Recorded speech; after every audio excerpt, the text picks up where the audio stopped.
I tied the last lilac balloon to the garden arch and stepped back, squinting against the morning sun. The backyard looked like a scene straight out of a kid's magazine. Streamers twisting in the breeze, paper crowns at every seat, and a homemade banner that read, "Happy 9th, Emma," in my best attempt at cursive. The cake sat on the patio table, layers of vanilla and pink frosting already starting to glisten in the heat. Everything looked perfect, almost too perfect, like the kind of perfect you build when you're trying to cover up something broken. I checked my phone again, 11:45. They were supposed to be here an hour ago. Mom, my sisters, maybe even Dad if he decided to remember his granddaughter this year. But the group chat was quiet, just those 3 little gray dots that had been blinking and disappearing for the past 20 minutes. I stared at them the way some people stare at rain clouds, hoping they'd turn into something real.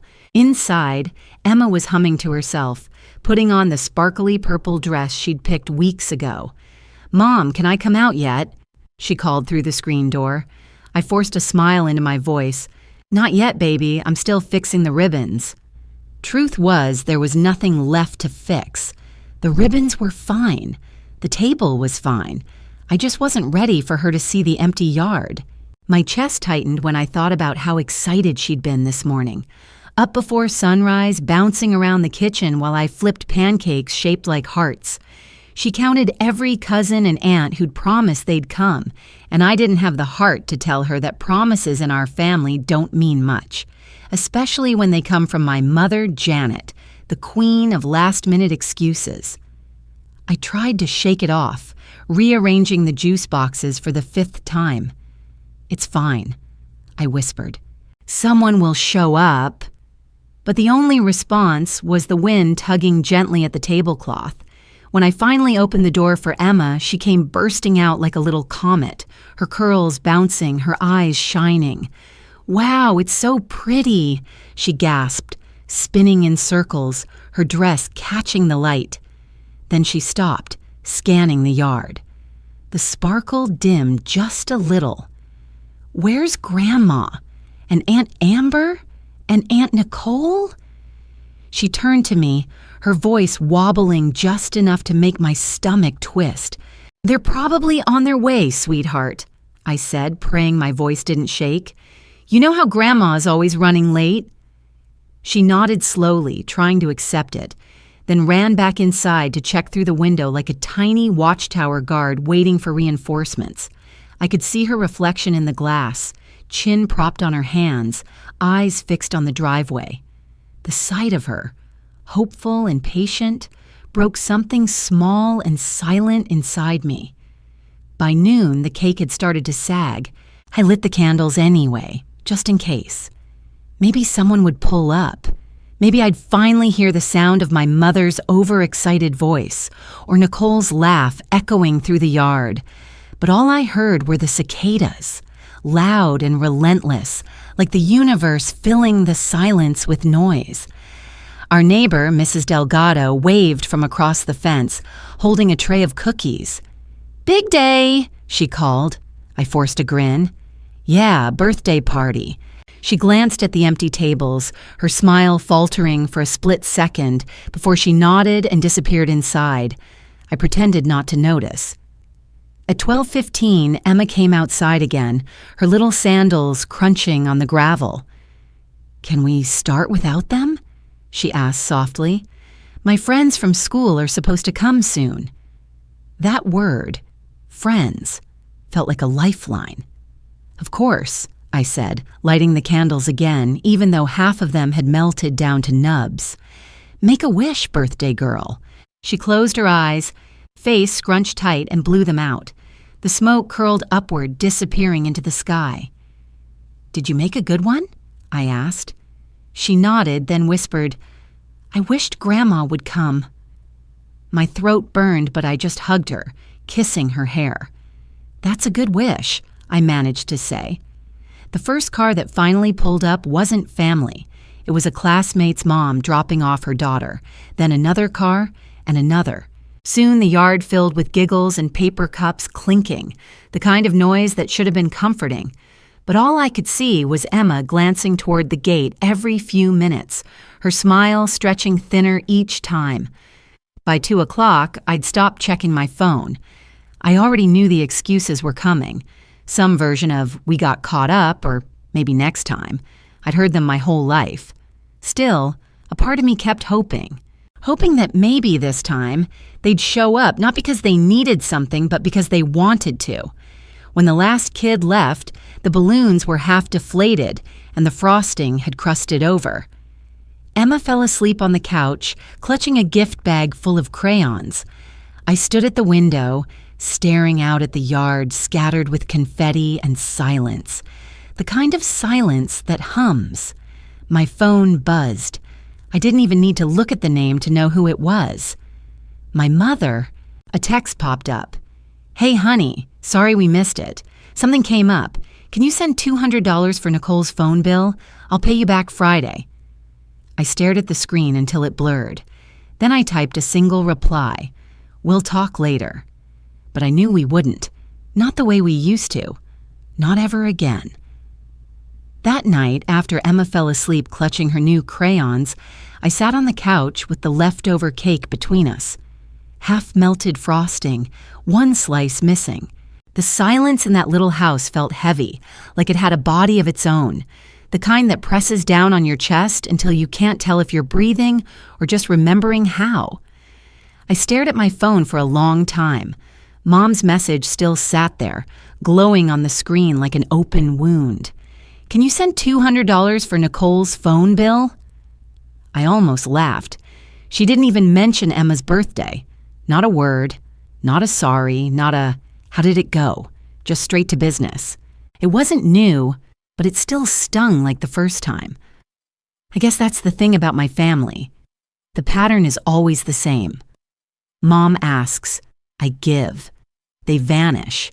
Then they circle back when something breaks, like a tide that never stops taking.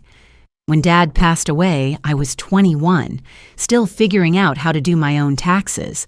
When Mom looked me dead in the eye and said, "You're the strong one now, Claire. You're the head of the family." Back then, I thought it was love. Now I know it was recruitment. She made it sound like a badge of honor, but really it was a lifetime contract. Amber needed a little help with college fees. Nicole's car broke down. Mom's roof leaked. And me? I learned how to survive on leftovers and coupons because family comes first. Always.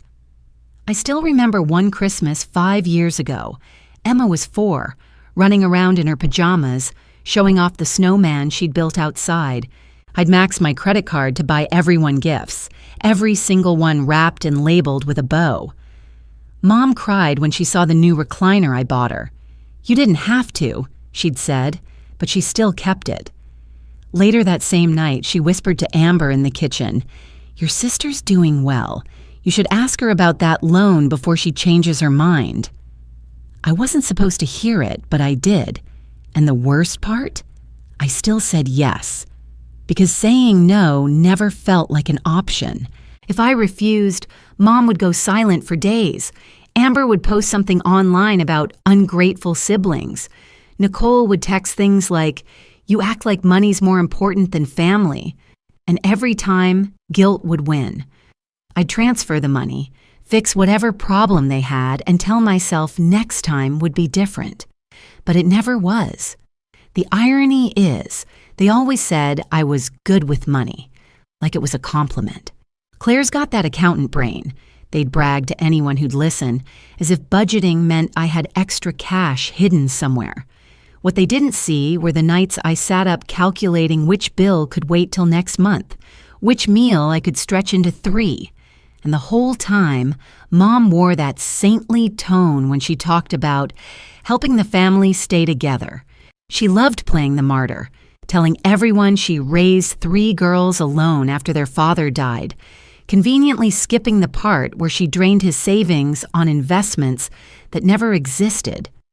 Sometimes I wonder if she even realizes how deep it runs, how she taught us that love equals debt, that affection must be earned with sacrifice. Amber learned to manipulate with guilt. Nicole mastered playing helpless. And me, I became the provider, the responsible one, the one who keeps the peace by emptying her own pockets. It wasn't just about money, though. It was about power. Every favor came with strings, thin, invisible threads that tied me tighter to them. If I ever tried to step back, Mom would tug, reminding me how much I owed. "I fed you, clothed you, gave you everything," she'd say. But lately, I've started to see the cracks in that sentence, because love shouldn't come with receipts. The last time I visited her before Emma's birthday, I brought groceries and a new sweater for winter. She barely looked up from her phone, scrolling through some luxury vacation posts on Facebook.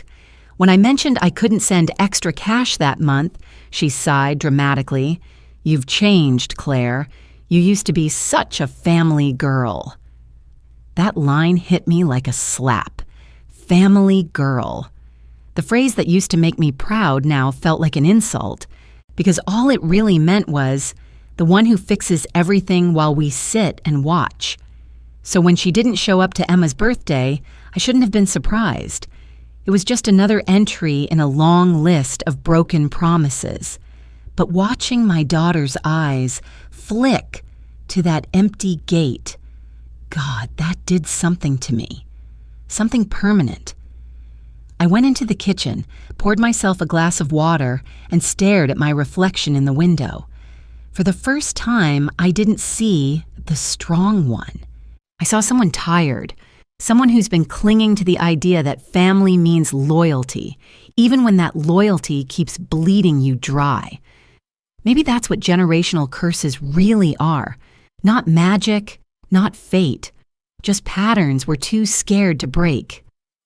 That night, I opened my laptop, pulled up my budget sheet, and stared at the column marked Family Expenses. It was almost funny how I'd labeled it like it was a real category, right between rent and groceries. My cursor hovered for a second, then I deleted the whole thing. For the first time in years, I hit save and felt like I was rewriting more than a spreadsheet. I was rewriting the rules. The next morning, the house still smelled like frosting and disappointment. The half-deflated balloons hung over the table like little ghosts of good intentions. Emma sat cross-legged on the floor, coloring in silence. The kind of quiet that makes you want to fill it with anything. Noise, excuses, lies, just to make it go away. I tried. God knows I tried. "Did you sleep okay, baby?" She nodded, still coloring. "Want pancakes?"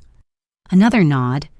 It wasn't until she whispered, "Maybe Grandma forgot my birthday," that my heart cracked in two. She said it so softly, like she was trying not to make me feel bad. And that was the worst part. My 9-year-old was protecting me. I crouched beside her and tucked a loose curl behind her ear. "Grandma loves you," I said, forcing a smile that felt like glass in my throat. "She probably just got busy." She looked up at me, her eyes full of that dangerous mix of hope and doubt. "But Grandma never forgets Amber's kids. She always posts pictures." That one sentence sliced deeper than she knew. I swallowed hard, pretending to tidy the table. Because how do you explain to your child that some love is conditional? That sometimes the people who should show up don't, unless there's something in it for them? When Emma went to brush her teeth, I sat on the couch, scrolling through my phone, praying for a sign. Any sign that my mother cared. Maybe a missed call, a voicemail, something. But instead, there it was, a brand new photo on Facebook. Mom, Amber, and Nicole at a rooftop brunch. Mimosas raised. Caption, "Family first, blessed beyond words." The words blurred on the screen as my vision went hot. Family first. While my daughter waited by the window for them to show up, they were clinking glasses under a goddamn sun umbrella. I don't remember setting the phone down. I just remember my hands shaking and the sound of my pulse in my ears. Then the guilt hit, because even then, part of me still wanted to defend them. Maybe they'll come later, I told myself. Maybe the post is old, but deep down, I knew better. The truth was ugly and simple. They didn't forget. They just didn't care. By afternoon, I'd cleaned up the yard, packed away the decorations, and told Emma we'd do our own little party later. She tried to smile, bless her heart. "Can we bake cookies?" she asked. I said yes. It wasn't the party she deserved, but it was the only one she was going to get. That night, after she went to bed, my phone buzzed again. "Mom. Sorry we missed the party, honey. Something came up. Oh, and can you send $300 for Nicole's rent? Just for this month. She's struggling." I stared at that message for a long time, the screen lighting up my empty living room. No apology to Emma, no mention of her disappointment. Just another hand reaching out. Something in me snapped. Not loud, not explosive. Just a clean, quiet break. The kind that doesn't scream. The kind that changes everything. I typed a reply, then erased it. Typed again. Erased again. My fingers hovered over the keyboard while my mind replayed years of the same cycle. Me giving, them taking, me forgiving. Finally, I locked the screen, set the phone face down, and whispered to myself, "Not this time." The next day at work, my coworker Marcus noticed I was quieter than usual. "You okay?" he asked, sipping his coffee. "Yeah," I lied. "Just family stuff." He nodded like he knew exactly what that meant. Maybe he did. That evening, I came home to find Emma building a fort out of couch cushions. "We're camping inside tonight," she announced proudly. I laughed, really laughed, for the first time in days.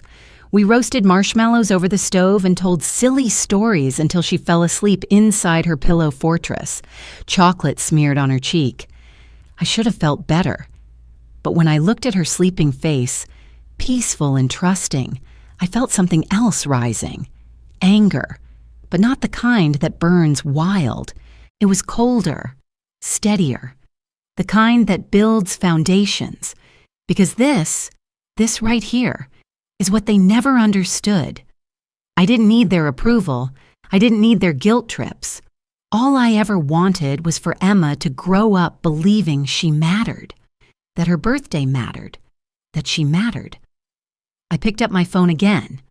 One new message, from Mom, of course. "Just checking if you sent it yet. Nicole really needs it before the weekend." No greeting, no question about Emma. Just money, and that was the moment, the exact second. Something inside me shifted for good. I took a deep breath, opened the group chat, and scrolled through years of requests. $150 here, $400 there, just till payday. You know I'll pay you back. I could almost hear their voices in my head. "You're so good with money, Claire. You always figure it out." But here's what they never saw. The overdraft fees, the sleepless nights, the empty fridge at the end of the month. I scrolled one last time, then pressed mute conversation. The silence that followed wasn't empty this time. It was peace. That night, I kissed Emma's forehead and whispered, "I promise, baby, it ends with me." She stirred, half asleep. "What ends?" I smiled. "The part where we wait for people who never show up." A week after the birthday party that no one came to, my phone buzzed again, this time at 7:42 a.m. while I was packing Emma's lunchbox. Peanut butter sandwich, apple slices, and a sticky note with a tiny heart.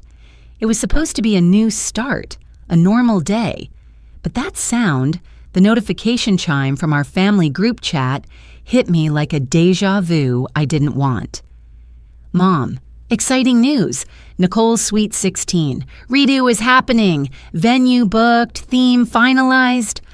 Sweet 16. I blinked at the screen. Nicole was 26. I almost laughed, except my chest felt too tight. The next message popped up before I could even roll my eyes. Amber, we're going glam this time.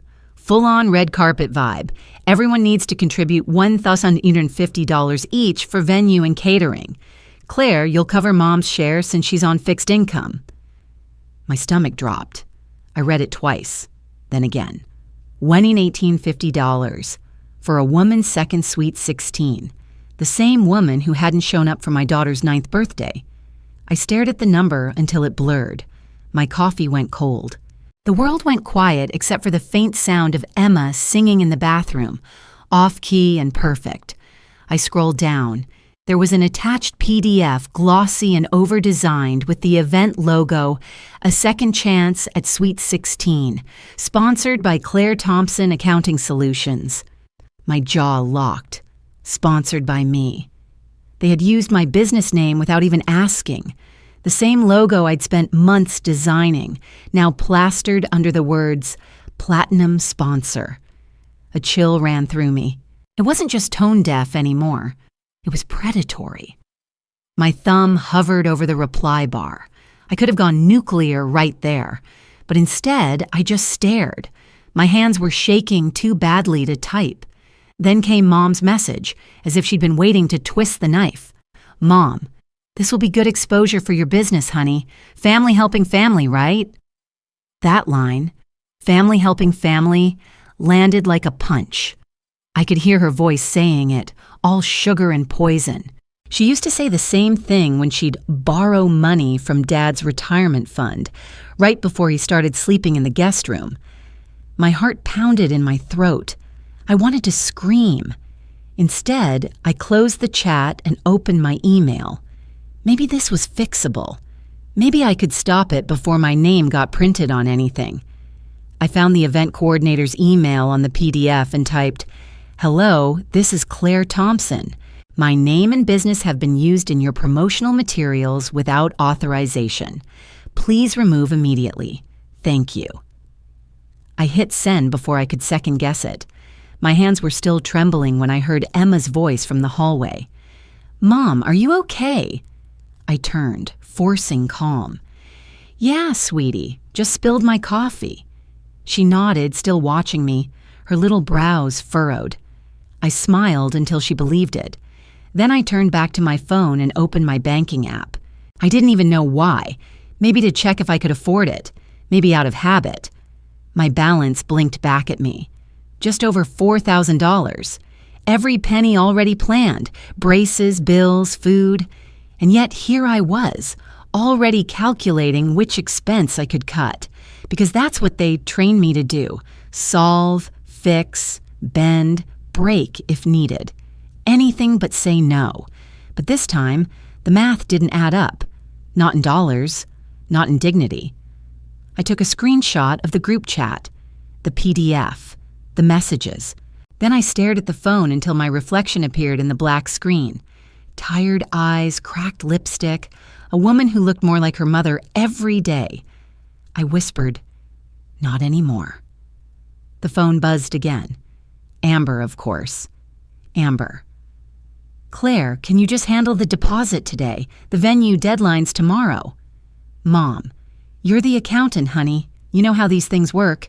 Don't make a scene.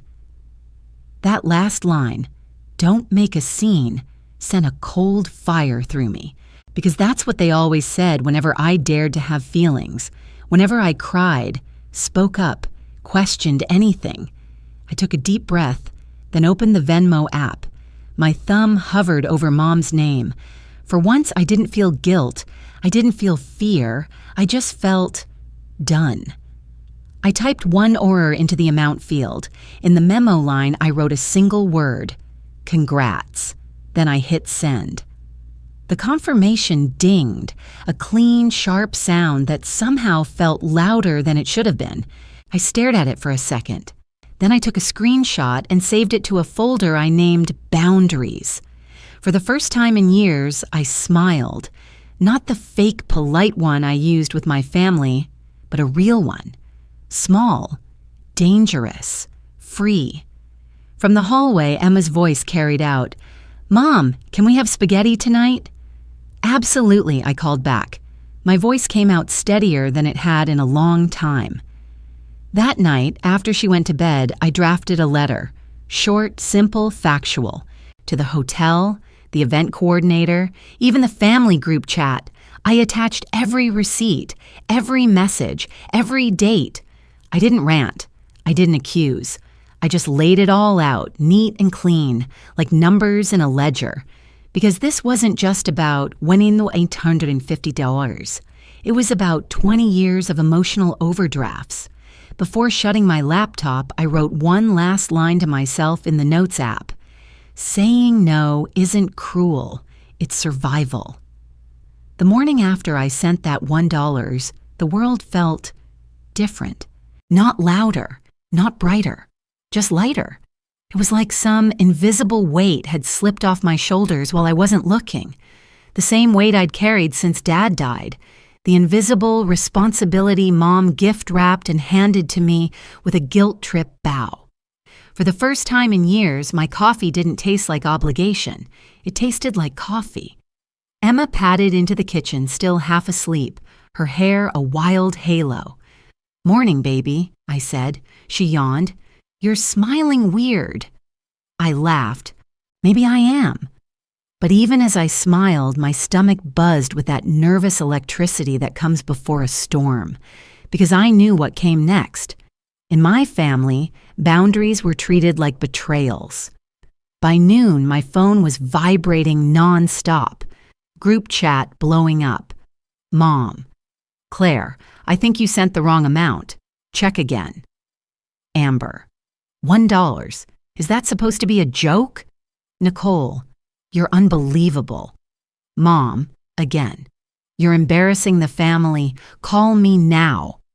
I didn't call. Instead, I muted the chat and slid my phone into a drawer. Then I opened my laptop and logged into my bank account. There it was, a joint savings account I'd opened years ago so Mom could help with emergencies. She hadn't deposited a single cent since, only withdrawals, little ones that added up, $80 here, $250 there, always for Amber, for Nicole, for something urgent. My fingers hovered over the mouse. My heart thudded. I could almost hear her voice in my head. "You're the strong one, Claire. You're supposed to take care of us." Click. Removed Janet Thompson from authorized access. It was such a small sound, the quiet click of freedom, but it echoed in my chest like thunder. I called the locksmith next. His name was Frank. Deep voice. Smelled faintly of cigarettes and peppermint. "Change both locks," I said. He glanced at the door, then back at me. "Lose your keys or lose your peace?" I smiled. "A little of both." He chuckled. Didn't ask more questions. Just got to work. As he drilled, the metallic whine filled the house, sharp and cleansing. Emma peeked around the corner. "Why are we changing the locks?" "Because sometimes," I said, crouching to meet her eyes, "you need new keys for a fresh start." She nodded like she understood more than a 9-year-old should.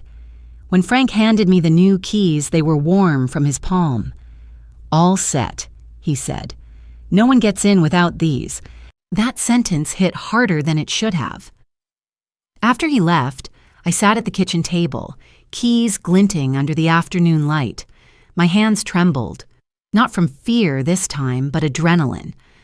I opened my spreadsheet again, the same one I'd stared at countless nights. This time I added a new tab at the bottom, receipts. Not for bills, not for groceries, for every favor I'd ever done, every loan, every lie I told myself to justify giving more than I had. $400. Amber's tuition. $600. Nicole's emergency. $840. Christmas gifts. $650. Mom's new patio set. $23,470 total. Seeing it all there, every number, every year of my life, made my hands go cold. It wasn't just money. It was time, energy, pieces of myself I'd handed out like coupons no one ever meant to redeem. The house was so quiet I could hear the fridge humming.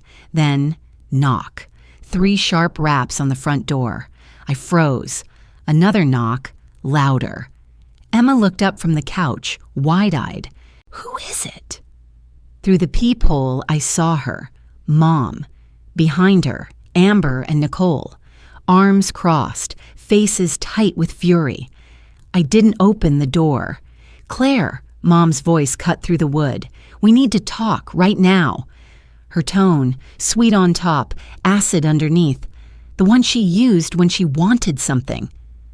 I took a breath, pressed my forehead against the door, and said calmly, "Now's not a good time." "Not a good time?" she repeated, her voice rising. "You've humiliated this family. You're lucky your father's not alive to see how you treat your own mother." Behind her, Nicole muttered, "She's gone crazy." Then came the line that made me laugh, even as my throat tightened. Amber shouted, "We'll call the police if you don't let us in." And I said, steady as stone, "Go ahead." There was silence after that, the kind that means you've just changed the rules of engagement. Minutes later, I watched through the peephole as their taillights disappeared down the street. I locked the door. New lock, new sound, and exhaled. My knees felt weak. Emma came running over, eyes bright. "Mom, what happened?" I crouched and hugged her. "Just people forgetting that no means no." She nodded, thoughtful. "Like when Tyler keeps taking my markers even when I say stop?" I smiled. Exactly like that. That night, after I tucked her in, I sat at the kitchen table again. The quiet felt different now. Less like emptiness, more like space. My phone buzzed with new messages, but I didn't check them. Instead, I opened a new email draft addressed to my accountant friend at work. Subject line, "Documenting family financial abuse, for record."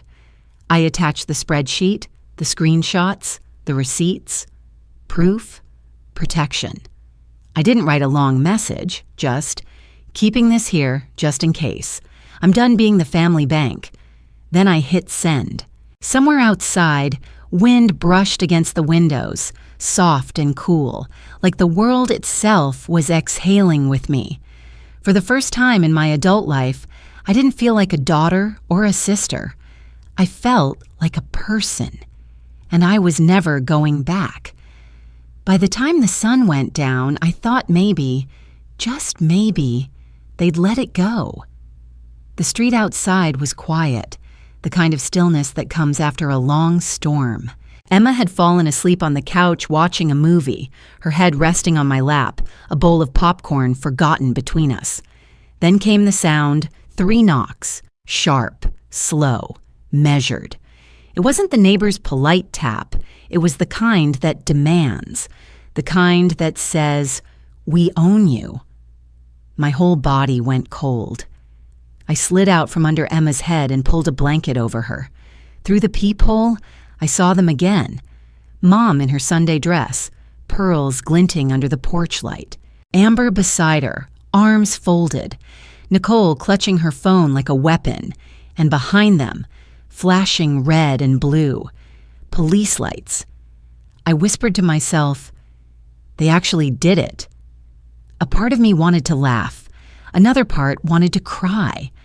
When I opened the door, the air outside was heavy with perfume and self-righteousness. "Good evening," the officer said, his flashlight catching the tired lines on my face. I recognized him. Officer Hayes. He'd coached Emma's soccer team last spring. "Evening, Claire. We got a call about a family dispute. Something about withheld property and threats." Behind him, Mom gasped dramatically. "She's refusing to return family heirlooms, officer. Things that belong to our family. And she's been sending—" She paused, letting the word hang in the air. "Messages." Amber crossed her arms tighter. Nicole sniffled on cue. It was a performance, and I'd seen this play before. I forced a smile. "You mean the $1 I sent with congrats?" "Yeah, that was the message." The officer's brows twitched. Mind if I come in for a moment?" "Sure," I said, stepping aside. "You might as well see for yourself." Inside, the house was spotless.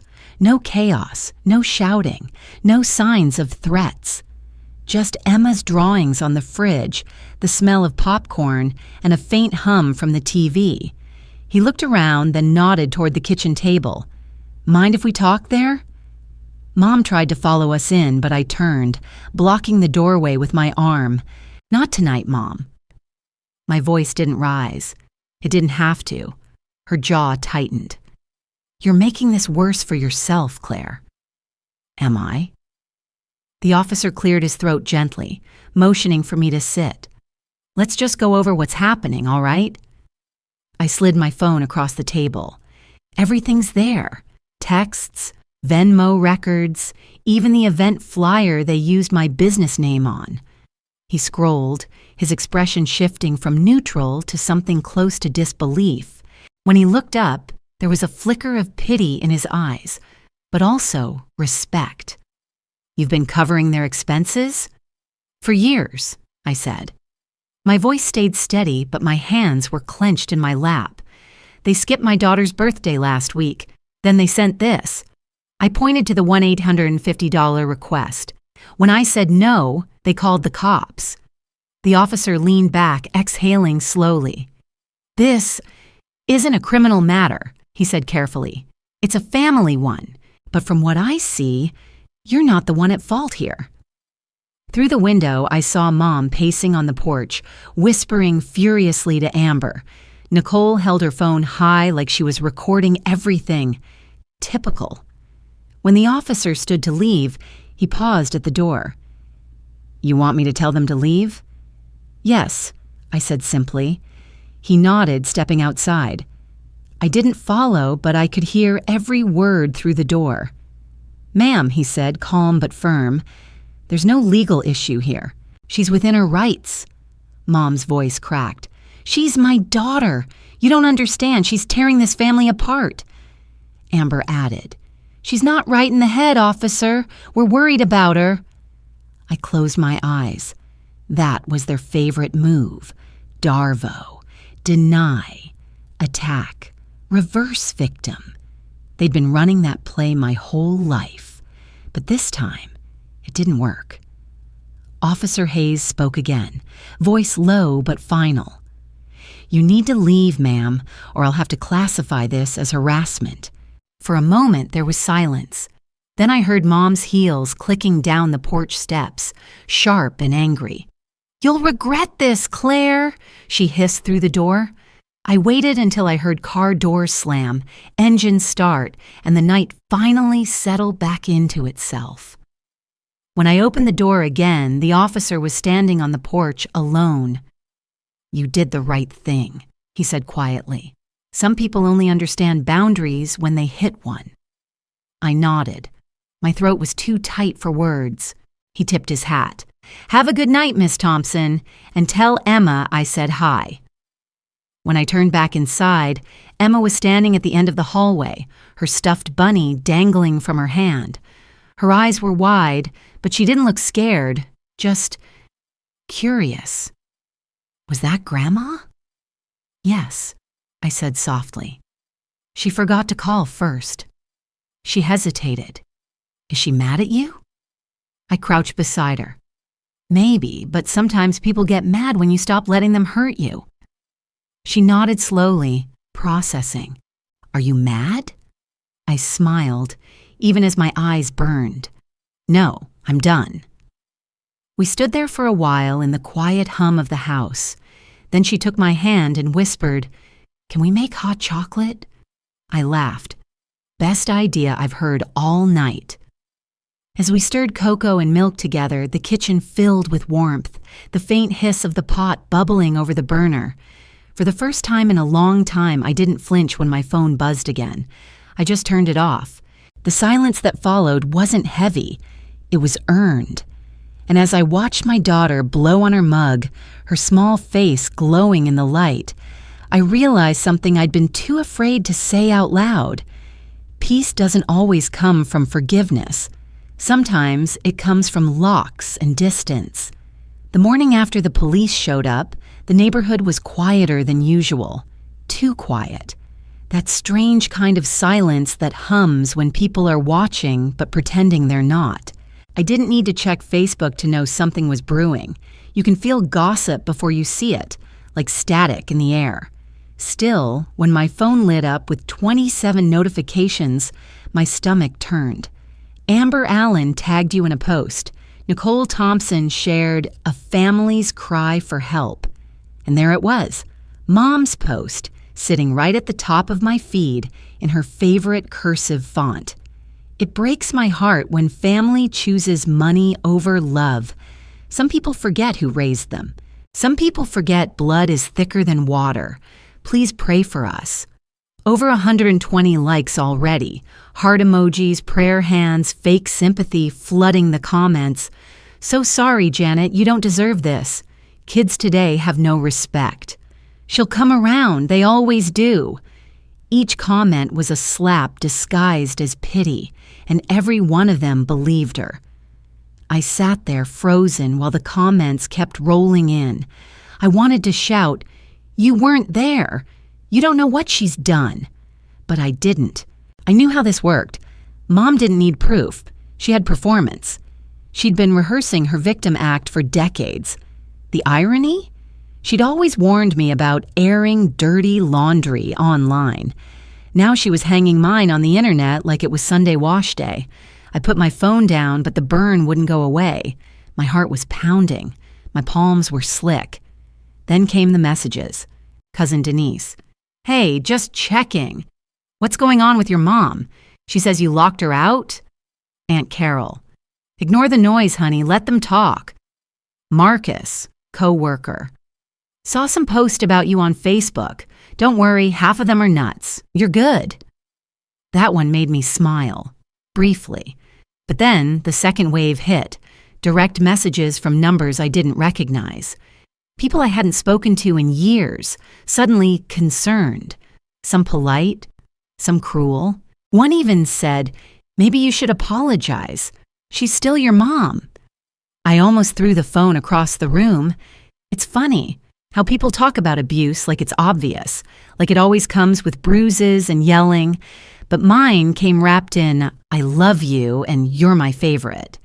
It came with hugs that felt like contracts. It came with bills labeled loan and guilt labeled family. I took a walk to clear my head. The air was crisp, autumn creeping in. Leaves crackled under my shoes. But even out there, the whispers followed. Mrs. Klein from 3 doors down gave me a tight smile. The jogger I'd waved to for years suddenly looked the other way.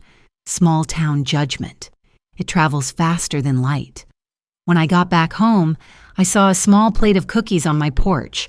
A note underneath in familiar cursive, "You can still fix this. Don't make me your enemy. Mom." I didn't touch the cookies. I didn't even bring them inside. I just dropped the whole plate into the trash. Later that night, I got a text from Emma's teacher. "Hi, Claire. Just wanted to check in.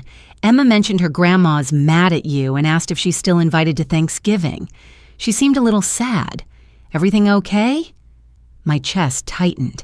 Not because of what Mom was doing, but because my daughter was caught in the crossfire. That's when I decided silence was no longer strength. I wasn't going to post a rant or a fight. I was going to post the truth. Quiet, calm, undeniable. I opened Facebook, hands trembling, and typed, "Some stories have 2 sides. Mine comes with receipts." Then I attached screenshots. Just a few. Not the ugliest ones. Just enough to make people stop scrolling. The $1. Congrats. The $1,850 event flyer with my business logo. The Venmo logs stacked like confessions. No commentary, no hashtags. Just facts. Then I hit post. For a second, I thought I'd regret it. But watching the comments roll in was like watching a curtain drop. "Wait, what? They charged you." Oh my God, the flyer. This is so manipulative. Good for you for standing your ground. Mom must have seen it because 10 minutes later she commented, "This is private family business, Claire. Shame on you." And I replied simply, "It stopped being private when you called the cops." That one got 1,000 likes. Amber deleted her post. Nicole made hers friends only. Mom went silent. It wasn't victory, not the kind you brag about, but it was clarity. And clarity is its own kind of peace. That night, Aunt Carol called. Her voice cracked a little. "You okay, sweetheart?" "I think so," I said. I didn't want to fight. I just wanted to be heard. Carol sighed. "They've been doing this since your dad was alive, making the loudest one look like the victim. You just turn the mirror around." After the call, I sat in the dark living room, scrolling through comments from strangers, people sharing their own stories. My mom did this to me. My sister used my wedding money. I thought I was alone. I realized something then. It wasn't just about my family. It was about everyone who'd ever been gaslit into guilt, who'd been told you owe us just because you shared DNA. The house was quiet again, not the heavy silence from before. This one felt earned, like breathing after holding it for too long. In the next room, Emma stirred in her sleep. I walked to her door, leaned against the frame, and whispered, "They can say whatever they want, sweetheart. The truth has legs. It'll walk itself home." She didn't hear me, but maybe she didn't need to.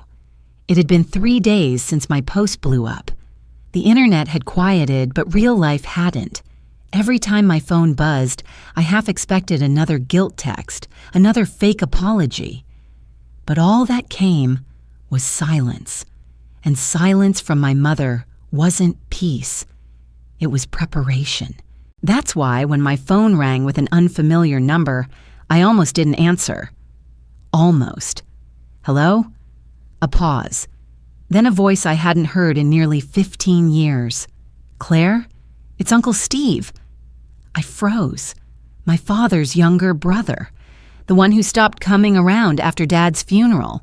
The one Mom used to call the ungrateful one. He sounded older, rougher, but underneath it, the same steady tone I remembered from childhood. The voice that used to sneak me chocolate after Mom said no. "I heard what happened," he said quietly. "Janet's been making her rounds again." I didn't know what to say. "You saw the posts?" He chuckled dryly. "Sweetheart, I saw the pattern. This isn't new." That word hit me like a chill. Pattern. The same one I'd been talking about in therapy but couldn't name out loud. Steve sighed. "You ever wonder why your dad left when he did? Why he stopped fighting?" My throat tightened. He didn't stop fighting. He got sick. Another pause. Then his voice softened. "He got sick because of her, Claire." I gripped the phone tighter. "What are you talking about?" "She drained him dry," he said. "Emotionally, financially, spiritually, whatever you want to call it. He was the same way you are. The provider, the peacemaker. Every time she'd overspend or pick a fight, he'd fix it until he couldn't anymore." I stared at the window, watching the late afternoon light crawl across the floor. My reflection looked back at me, eyes red, face pale. For a second, I saw him there, my dad, same tired eyes, same defeated slouch. Steve continued, "Your father used to call me late at night, whispering so she wouldn't hear. Said he didn't know who he was anymore. Said she'd twist everything he said until he started apologizing for things he hadn't done. You ever notice that?" I swallowed hard. "Every day." "She did it to him. Then she moved on to you," he said. "It's her way of keeping control." My knees felt weak. I sank onto the couch. "Why didn't you ever tell me?" "I tried," he said quietly. "But after the funeral, she cut me out. Told the girls I stole from your dad's estate. It wasn't true, but she knew if she controlled the story, she controlled the sympathy." That sounded familiar. Too familiar. Steve sighed. When I saw your post, I thought, damn, she's finally met her match. I laughed bitterly. You make it sound like I'm winning. He paused. No, Claire, you're surviving. That's what he couldn't do. For a moment, I couldn't breathe. We stayed on the phone for almost an hour, him sharing pieces of my father I never knew, how he wanted to take me away when I was 10 but didn't have the courage, how he kept a journal full of apology notes to me he never got to send. I still have it, Steve said quietly. If you want it, I can mail it. I nodded, even though he couldn't see me. Please. When we hung up, I sat there staring at the muted TV screen, my reflection superimposed over some bright, smiling commercial family. I reached for the framed photo on the shelf. Mom, Dad, me at 6 years old, his hand on my shoulder. Her smile was perfect. His looked tired. I hadn't noticed before. A wave of guilt and grief hit me all at once. Not the kind that drowns you, but the kind that cracks you open. I whispered, I'm sorry, Dad. The house stayed quiet, but somewhere in that silence, I swear I heard him breathe again. Later that night, when Emma was asleep, I sat at the kitchen table with a cup of tea and reread the texts from Mom, now seeing them through a new lens. Every "you owe me" wasn't just manipulation, it was inheritance. A script she'd been perfecting for years. It hit me then. I wasn't breaking the pattern. I was rewriting it. I opened a new document on my laptop and began typing. What emotional abuse really looks like. A guide for daughters who keep fixing everything. It wasn't for her. It was for me. And maybe for every other woman who'd been trained to mistake servitude for love. As I typed, I added a quote I remembered from Steve. The truth doesn't heal the past, but it stops it from happening again. I stared at those words for a long time. Then I scrolled through my phone to the message thread labeled Mom. Unread messages glared back at me like open wounds. You'll regret this. I'm your mother. Family is forever. For a moment, I almost replied. Then I didn't. Instead, I blocked the number.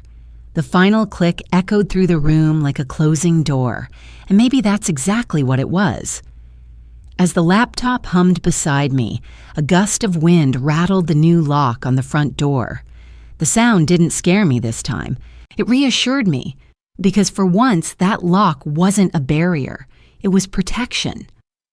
I glanced at Emma's drawing on the fridge, a stick figure family, just two people holding hands under a sun that looked too big for the page.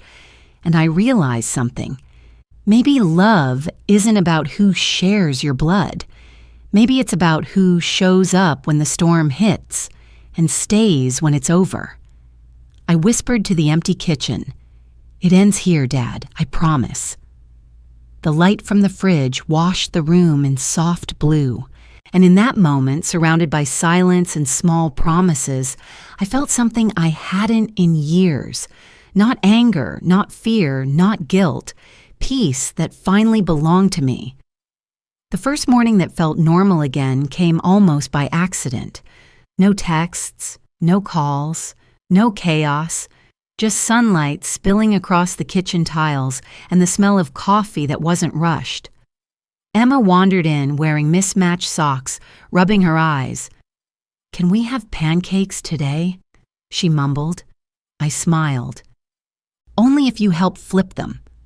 She grinned and climbed up onto a chair, too tall now for how small she still seemed in my heart.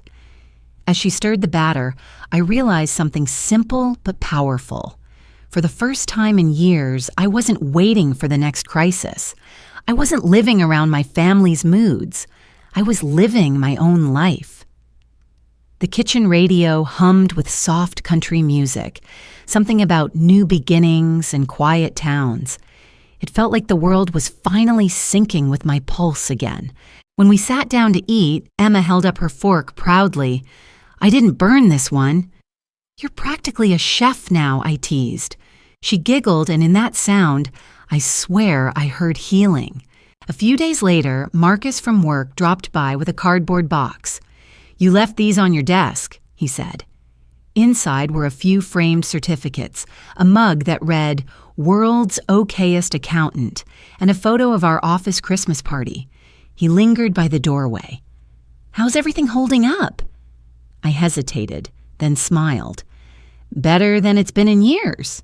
He nodded, hands in his pockets. "You know, the way you handled that, I don't think I could have."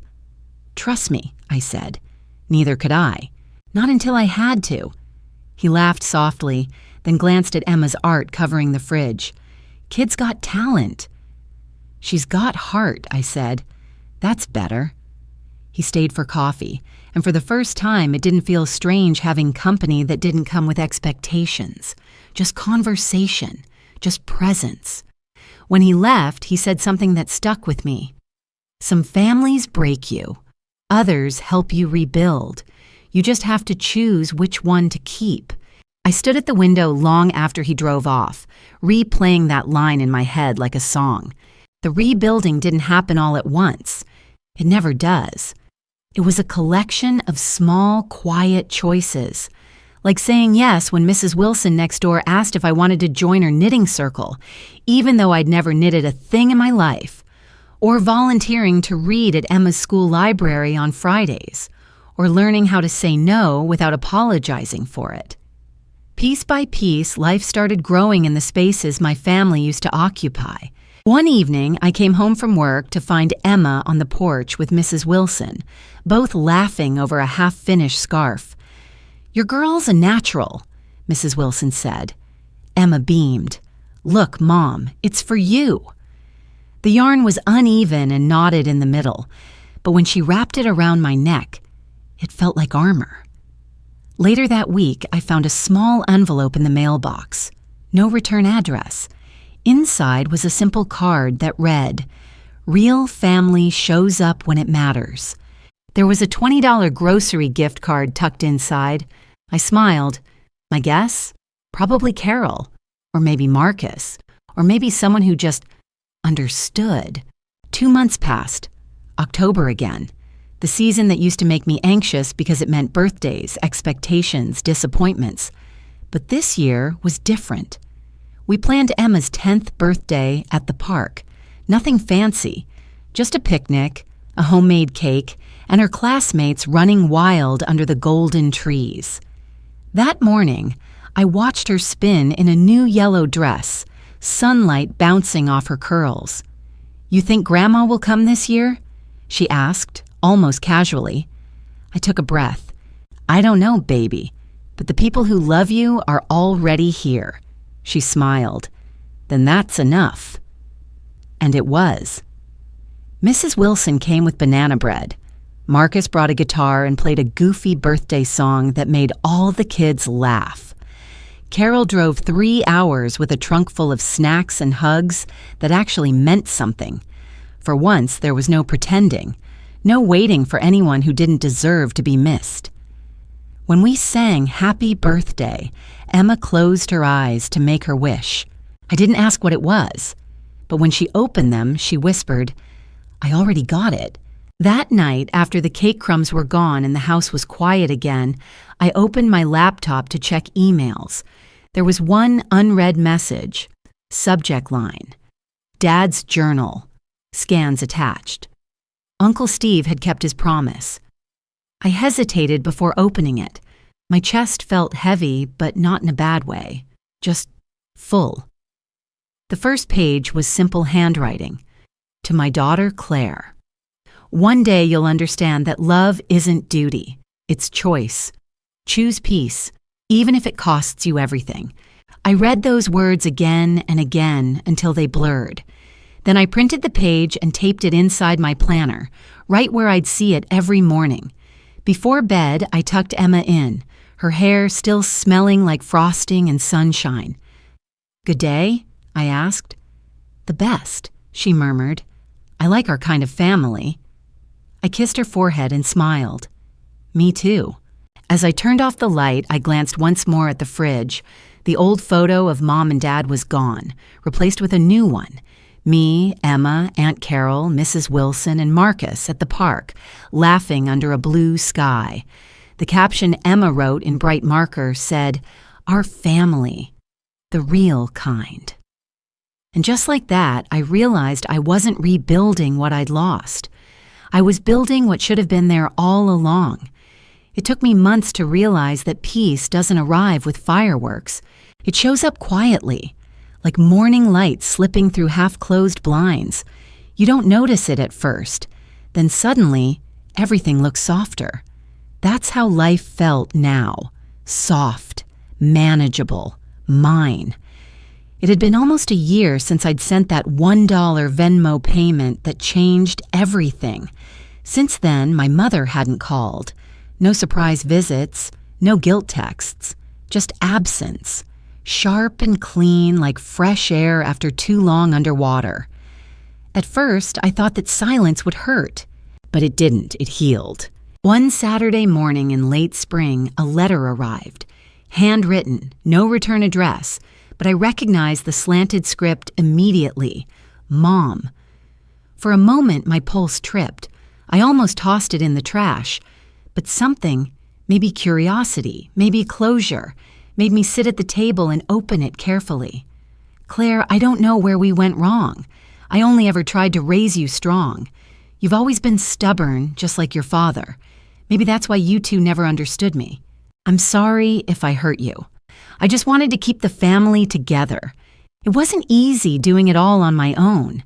Tell Emma I think of her often. Mom." No apologies for the police, none for the public humiliation, just that familiar blend of guilt and justification. I read it twice.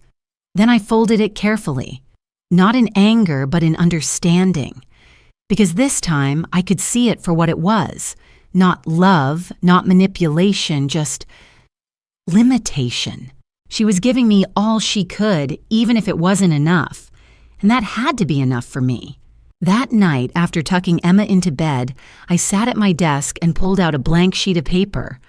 For once, this wasn't about reaction. It was about release. I started writing. Not to send, but to finish. Mom, I used to think strength meant saying yes, fixing everything, holding everyone together, even when it broke me. You taught me how to give. But I had to teach myself how to stop bleeding for people who don't notice the wounds. You were right about one thing. I am like Dad. I see people's needs before my own, but I'm finally learning the difference between sacrifice and self-respect. I forgive you, not because you asked, but because I refuse to carry your patterns any longer. You can keep your silence. I found mine, and it's peaceful here. Claire. When I finished, I didn't mail it. I folded it once and placed it inside Dad's journal, the one Uncle Steve had sent months ago. The edges fit perfectly, like one story closing inside another. The next morning, Emma found me in the garden planting lavender. "Smells nice," she said, crouching beside me. "Lavender's for calm," I explained. "It keeps bad energy away." She giggled. "Like Grandma?" I froze for a second, then laughed softly. "Something like that." She pressed a seed into the soil with her small finger. "Then let's plant lots." I looked at her, the sunlight painting her curls gold, and felt something shift. The cycle really had ended. She wouldn't grow up learning that love means debt. She'd learn that love means choice, kindness, and boundaries that keep kindness safe. Later that afternoon, I hosted our first Sunday dinner. Not the forced family kind, no expectations, no unspoken debts, just the people who had stayed when the world fell quiet. Mrs. Wilson brought her famous chicken pot pie. Marcus came with 2 bottles of cheap wine and a grin. Aunt Carol drove in from out of town, her laughter filling every corner of the house. Emma set the table herself, carefully placing mismatched plates like treasures. Halfway through dinner, Marcus raised his glass. "To family," he said. "The kind you get to choose." Everyone clinked glasses, and I felt tears prick at the back of my eyes. I wasn't sad, just grateful.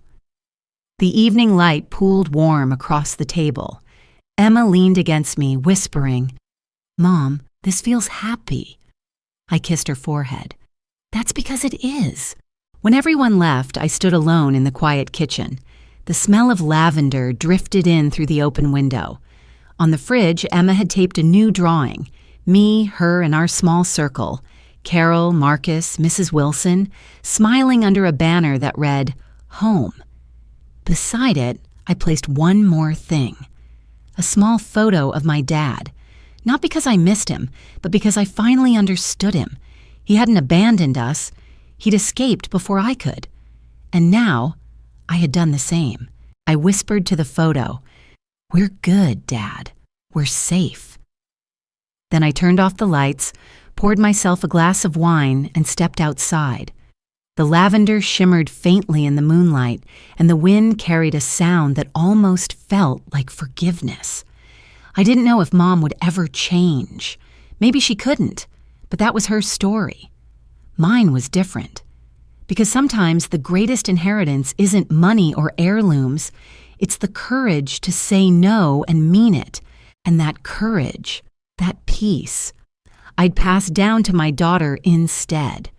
If I could go back and talk to the girl I used to be, the one standing in a half-decorated backyard, waiting for people who never came, I think I'd start with this.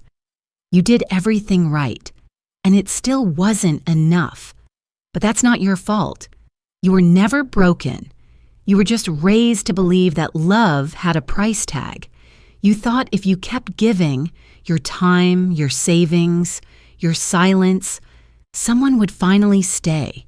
But sweetheart, people who love transactionally never run out of needs. They just run out of excuses. I wish I could tell you then what I know now. You don't owe anyone your peace just because you share their last name. I know you cried in the kitchen that night when your daughter asked if Grandma forgot her birthday. I know your chest felt like glass and you smiled anyway because mothers don't get to fall apart. I know you washed dishes with shaking hands while the messages from family kept coming. I wish I could hold your face in my hands and whisper, "This pain is not loyalty, it's programming, and you're allowed to rewrite the code." I'd tell you that one day you'll send a single dollar and change the entire course of your life. You'll think it's petty. You'll think it's too small to matter. But that dollar won't just break a pattern. It'll buy you back your freedom. You'll learn that saying no doesn't make you cruel. It makes you honest. And honesty is what love was always supposed to sound like. You'll change the locks, and your hands will tremble, but your heart will steady. You'll make hot chocolate while the police lights fade from your window, and you'll realize peace doesn't always knock gently. Sometimes it kicks the door down and demands to be let in. You'll find community in places you never thought to look. Neighbors, coworkers, people who show up, not because they have to, but because they want to. And one day, your little girl will call them family, and it won't sting. It'll make you proud. I'd tell you about the letters, too. The one she sent that pretended to be an apology, and the one you wrote back, not to her, but to yourself. Because closure doesn't always mean reconciliation. Sometimes it just means putting down the rope and walking away before the tug-of-war kills you. You'll realize forgiveness doesn't require an audience. You don't have to perform your healing to prove it's real. You'll plant lavender instead of resentment, and every bloom will remind you that growth doesn't need permission. It just needs light. And one morning, you'll pour coffee in a sunlit kitchen with no messages waiting, no demands pending, no one guilt-tripping you into debt. You'll look at your daughter laughing with pancake batter on her cheeks, and you'll think, this is what freedom smells like.